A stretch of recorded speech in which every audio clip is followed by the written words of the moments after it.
On your right is the new LG G3 OLED, on your left is last year's LG G2. Now, if we put a 900 times microscope on the LG G3, you can see small circular indentations on the subpixels. These are the actual micro lenses implemented on the latest generation MLA OLED panel on the LG G3, which brings a number of picture quality improvements. For starters, the MLA OLED panel on the LG G3 is capable of higher brightness than the G2 across all window sizes, as evident on this expanding rectangular test pattern from the Spears & Munsell UHD HDR benchmark disc. This in turn contributed to brighter and more impactful HDR compared to last year's G2, which is no slouch itself. For example, in this high APL sequence from the 4K Blu-ray of The Matrix, or the opening scene from Miss Peregrine's Home for Peculiar Children. As this sequence continued playing, notice how the G3 came closer to matching a Sony HX310 dual-layer LCD mastering monitor which is capable of 1000 nits full screen, a testament to the more relaxed ABL or automatic brightness limiter circuitry granted by micro-lens array technology. The luminous upgrade courtesy of MLA OLED panel was even more noticeable in HDR movies graded to 4000 nits. Just look at the difference in the clouds and the bubbles in this scene from Pan, which appeared brighter and punchier with greater three-dimensional depth on the LG G3, since it could afford to roll off its PQ-UTF tracking later thanks to higher peak brightness. Talking of which, HDR peak brightness on our G3 review sample measured 1450 nits on a 10% window after calibration to D65 white point, and 215 nits full fill, representing the biggest jump in luminance we have measured on a retail OLED television from one model year to the next. And if we plot its HDR peak brightness at different window sizes on a chart, the LG G3 clearly outperformed all other OLED televisions we've reviewed so far. Unfortunately, the new Samsung S95C QD-OLED won't be released in the United Kingdom until the end of April, which is why I couldn't compare it side by side versus the LG G3 at the time I published this video at the beginning of April. Ironically, the MLA OLED panel on the LG G3 was natively so bright that the default OLED pixel brightness value of 80 in SDR filmmaker mode actually yielded a peak white measurement of above 300 nits on a 10% window, which is far too bright for watching SDR content in a dark room. So we strongly recommend dialing down the setting for a more comfortable SDR viewing experience. The beauty about MLA is that the brightness boost is not 100% dependent on an increase in electric current driving the panel. Think of it like a room with a dimmable flashlight. No, not that type. Instead of just cranking up the dial to brighten the room, you install mirrors around the room to reflect more of the existing light. If we display HDR content of a similar APL on both televisions, you can see the LG G3 actually drawing less power than last year's G2, which makes the MLA OLED potentially more eco-friendly. Of course, because the G3 is capable of hitting higher peak brightness, afterglow took longer to disappear than on last year's G2 in this test where we displayed a peak white window at full blast in HDR for 10 seconds, then switched to a full-fill gray slide, indicating that LG Electronics hasn't upgraded the underlying heatsink composition in a major way. Perhaps this is the reason why the company decided to overhaul its service menu and hide away the TPC and GSR auto-dimming settings from most users, to reduce the incidence of OLED burn-in caused by unnecessary service menu tampering. Nevertheless, the heatsink on the LG G3 still helped the 1400 nit OLED TV clear away image retention slightly faster than a 1000 nit Samsung S90C QD-OLED, which is only equipped with a graphite thermal pad to dissipate heat. Using a calorimetry research CR250RH spectrophotometer to capture the spectral power distribution of the LG G3, we confirmed the presence of a WBE OLED panel, as shown by the narrower blue half-width, as well as clearer separation between the green and red peaks. This brings us to another advantage brought about by the micro-lens array OLED panel on the LG G3. The increased light scattering from MLA has virtually eradicated the off-axis pink tint normally seen on WBE OLED panels, so viewers no longer have to put up with a somewhat sickly cast over the entire image when watching the G3 from an angle. Inspected straight on, however, we spotted the slightest hint of vertical banding and dirty screen effect on our review sample when cycling through full-field gray slides, not to mention some tinting along the left side on full-screen white. On the flip side, dark uniformity was among the cleanest we've seen from a 65-inch WRGB OLED TV thus far. Screen uniformity can vary from one unit to another, especially during different production runs, and in any case, whatever we observed on full-field gray slides on our sample wasn't enough to bother us in real-world viewing. Taking into account the higher brightness of the MLA OLED panel, LG Electronics has improved the dynamic tone mapping algorithm on the G3, such that the APL changes, particularly in 4008 titles, were less drastic than those observed on last year's G2 series. However, engaging dynamic tone mapping would still elevate the midtones and shadows in certain scenes compared to reference, so we prefer to keep the setting off to preserve the creative intent.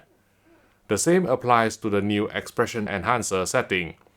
Detail would more often than not paradoxically soften and darken the picture, whereas brightness would over-brighten certain elements from reference, thus deviating from the original artistic intent.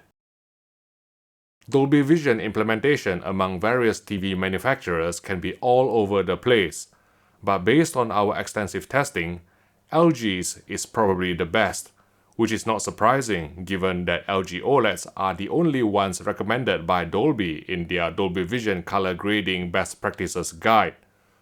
Note that the document was last updated in February 2021, and so doesn't include the latest models such as the G3.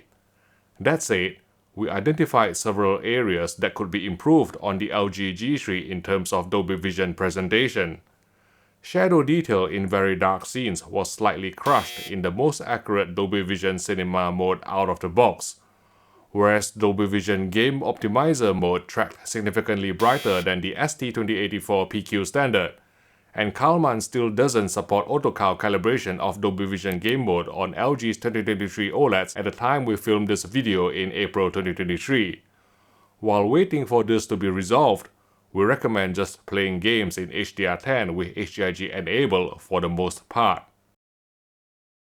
Despite a reduction in static dithering from 5% video stimulus and below compared to last year's LG G2, the G3 OLED suppressed near-black chrominess overshoot more effectively than any other WRGB OLED television using the MediaTek HDMI 2.1 chipset, although from time to time we still spotted some flashing artifacts in challenging low-light scenes.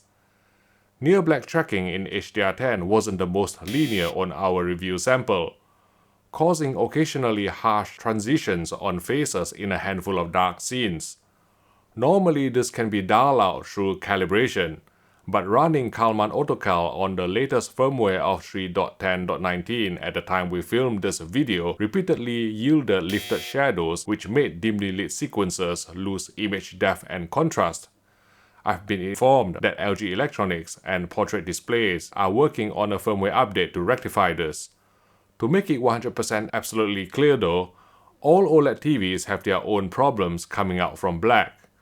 Sony tends to brighten near black gamma. Philips and Samsung would crush some shadow detail. Panasonic's gradation just above black has taken a hit since the incorporation of MediaTek HDMI 2.1 SoC. In the grand scheme of things, we consider the near black handling on the G3 to belong in the upper echelons, which can potentially be improved even further, keeping in mind LG's industry-leading track record of releasing firmware fixes for their OLEDs. On the subject of different OLED brands, if you are undecided about which one to buy, one place where you can get good advice is at Richer Sounds, a trusted British AV retailer with more than 50 stores in the United Kingdom, as well as a secure e-commerce platform for online purchases. If you join the company's VIP club, you will also get 6 years warranty included on the vast majority of TVs. So visit your local Richer Sounds store or online at richersounds.com for your next TV purchase. Thanks again for your support. SDR color accuracy was reference grade after calibration, contributing to faithful reproduction of colors including skin tones in real-world viewing material. One of the unique selling points of LG OLEDs is their 3D LUT calibration support, making them very popular as client reference monitors in post-production studios, though LG's decision to gatekeep the GSR auto-dimming setting inside the service menu may throw a spanner in the works for some video professionals without a direct line to relevant LG personnel. DCI-P3 coverage measured 99% in UV terms, while Rec 2020 was 76%, unchanged from WRGB OLEDs we've reviewed in recent years. In terms of color luminance at high brightness levels, the LG G3 has closed the gap to QD-OLEDs thanks not only to MLA's light focusing qualities, but also what appeared to be selective dynamic color boosting similar to what's seen on the Sony A90J back in 2021. Of course, QD-OLED televisions which don't use white subpixels still have the edge in outright color luminance and purity, but we think the LG G3 got close enough to the Sony HX310 mastering monitor across the vast majority of HDR content we sampled during our review period. In fact, because QD-OLED's native color gamut actually exceeds that of any reference monitor on the market currently, it begs the question: how should we judge the color accuracy of a display whose capabilities in certain areas surpass the benchmark? Anyway, with Real Cinema enabled, the LG G3 correctly performed 5.5 pull-down to present 24 frames per second movies accurately without telesonic judder.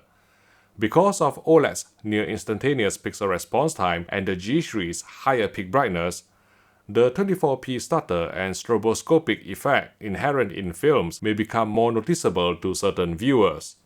Fortunately, LG offers a cinematic movement setting which remains the most effective motion compensated frame interpolation or MCFI among different TV brands to mitigate these issues without introducing significant interpolation artifacts or soap opera effect. That said, when watching 50Hz broadcast material, such as those aired in PAL regions, including the UK, we found it better to disable True Motion altogether. While LG has improved its True Motion frame interpolation algorithm overall, there were still occasions where it would cause visible microstutter during hand gestures and facial movements, or frame skipping in slow panning shots, particularly on stronger motion settings. So we prefer to keep True Motion off for a jerk-free 50Hz presentation.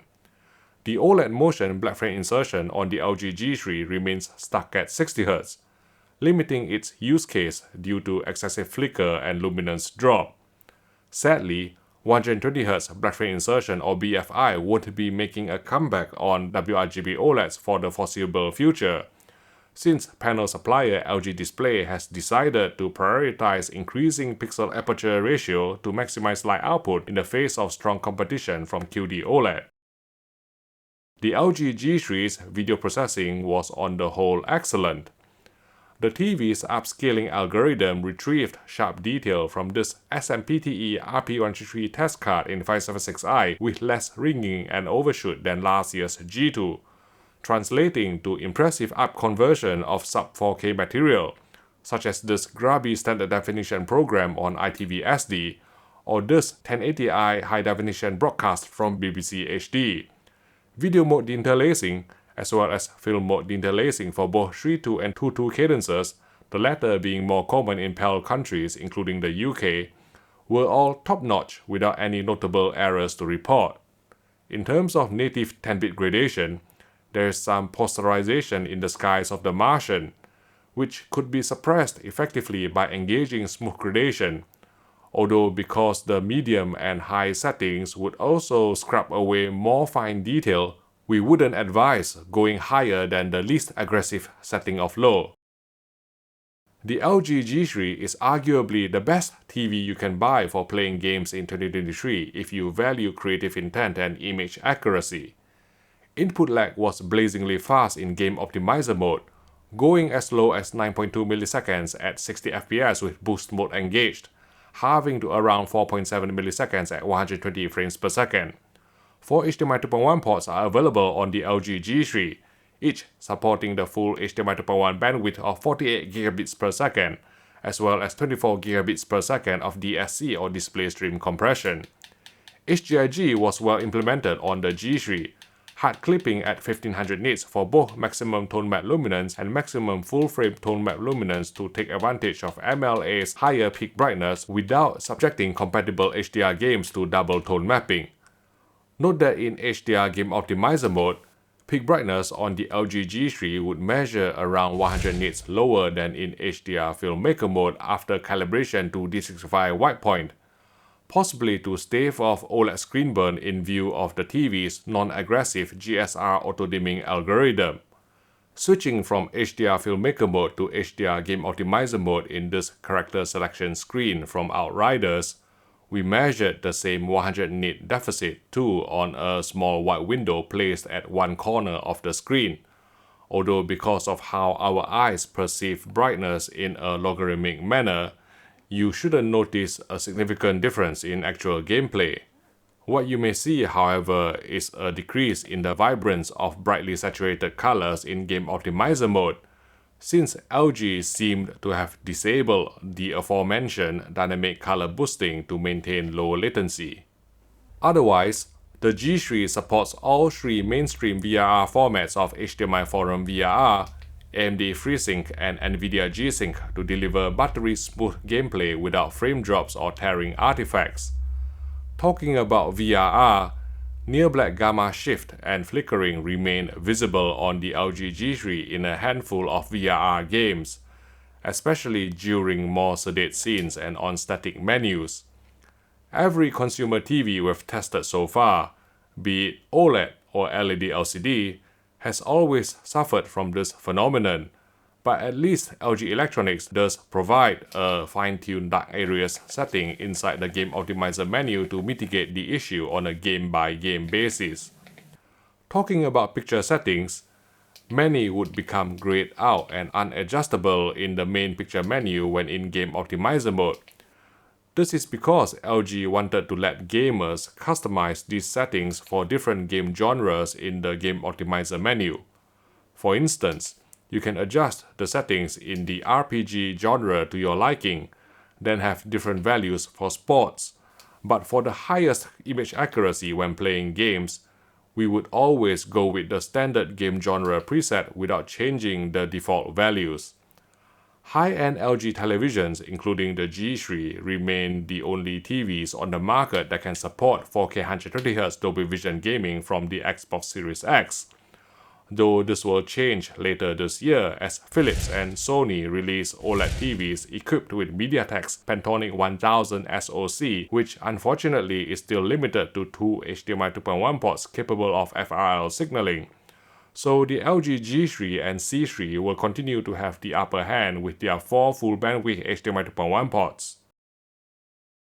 The new 444 pass-through option inside the HDMI settings submenu performs the same job as labeling an HDMI port as PC, allowing for full 444 chroma reproduction independently of other HDMI inputs despite the seemingly global application.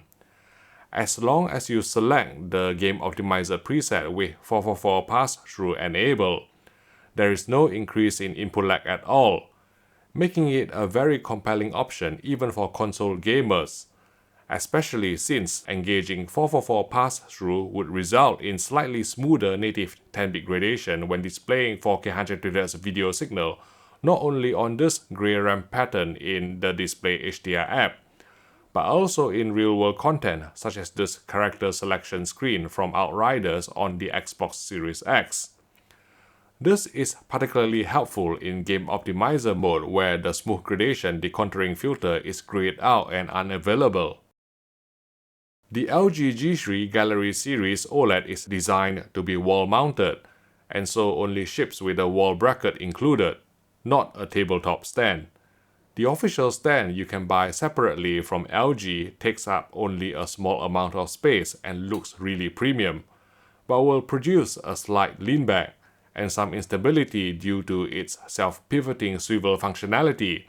So if you can't wall mount the TV, then perhaps a third-party VESA stand will be a better and less expensive option. Thanks to the new MLA OLED panel, the anti-glare filter on the LG G3 muted reflections more effectively than the glossy coating on last year's G2. However, in the presence of ambient light, the G3 did not hang on to blacks as well as the G2, although it's still a shade darker than the screen coating implemented on QD-OLEDs. Given that the majority of QD-OLED owners don't even notice or care about grayish blacks on their TVs in a bright room, we don't think it's a deal breaker at all for the G3. As can be seen from the EDIT readout captured using a Muridio 7 8K generator, the G3 can now decode various DTS codecs internally, a side benefit of LG Electronics adding IMAX enhanced audio compatibility to the company's 2023 OLEDs. If we play the DTS HD Master Audio soundtrack from the 4K Blu-ray of Pulp Fiction, you can see last year's G2 showing up an audio is not supported error, whereas the LG G3 had no such problem.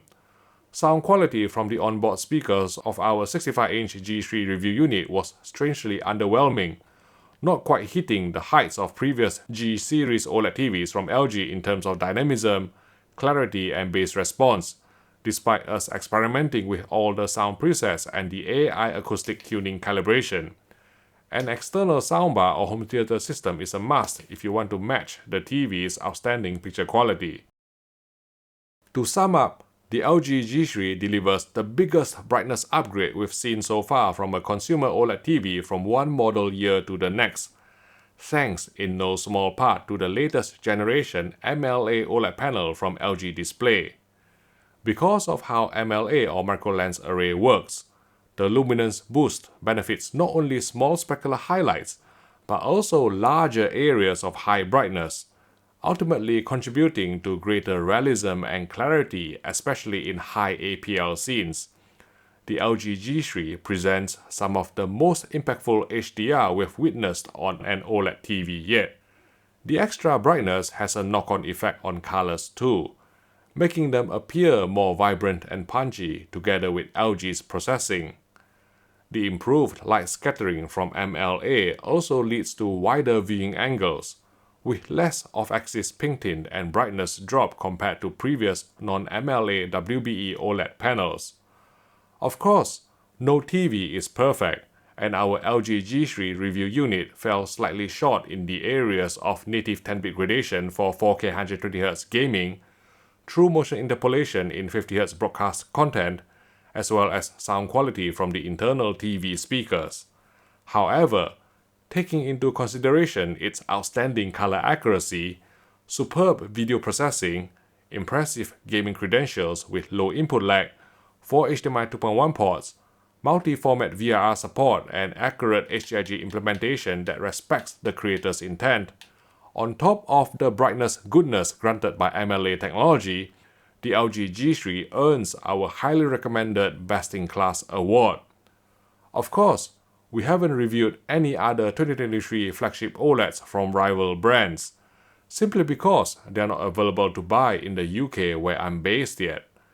I've briefly mentioned the tentative UK release date of the Samsung S95C earlier in this video, and the Panasonic MZ2000, the Philips OLED Plus 908 and the Sony A95L don't even have a concrete launch date yet.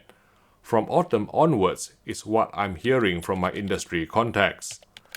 The LG G3 is comfortably the best television we've reviewed so far, so it would be quite unfair for us to withhold our Best-in-Class award from the G3 while waiting for other flagship TVs whose performances remain unknown to become available.